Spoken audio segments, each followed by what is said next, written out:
Процесът по създаване на песента беше много приятен. Аз винаги се хвърлям към някакви такива... Любопитен съм към неизследвани територии. Когато ми предложиха, аз си казах, ама да, разбира се, това е нещо, което ще ми разшири познанията, защо да не го направя. И самия процес беше, как да кажа, тръгнах по 2 или 3 посоки дори, защото си казах, окей, ще предложа няколко варианта и нека те да изберат. Едната песен беше така в по-бавно темпо, по-умозрителна, по-баладична.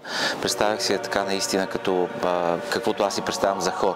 Другата беше R&B, по-модерна като звук, по-атакуваща. И всъщност те избраха не. Аз се радвам, че точно не избраха, защото явно хората ме свързват повече с такива позитивни неща.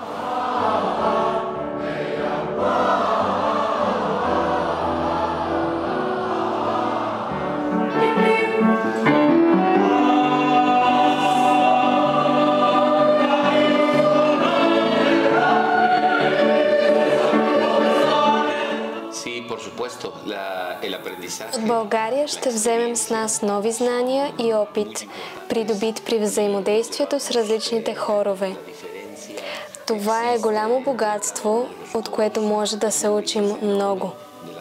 Ще занесем всичко това в нашата страна, ще го приложим и ще се стараем всеки ден да сме по-добри хора.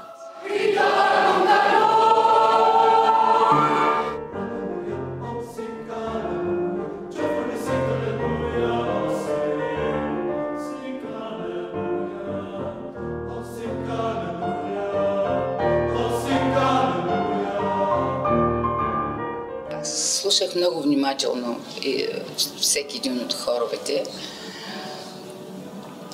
Мисля, че всеки един от хоровете показа собствени умения. Хубаво е да не се сравняват хоровете помежду си. Аз затова казах, че всеки един от тях се светеше със собствена светлина. Но едно общо за всички пеещи момчета имаше от 6 хора в този фестивал. Всички изглеждаха много, много щастливи на сцената. A great opportunity for us to come here and for the boys to see and listen to other boys sing. As in Iceland, this is the only boys choir, so this is probably the first opportunity that they have to meet other boys who sing and other boys choirs.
Тази година на фестивала "Момчетата пеят" се насладихме на 4 уникални момчешки състава, много високо художествено ниво, интересни лица на всеки от съставите, както се казва, различни в еднаквото, едни и същи деца, само момчета, но излъчващи една различна енергия, съобразно предпочитанията за репертуар, съобразно културата в съответната държава. държава или пък традициите създадени там.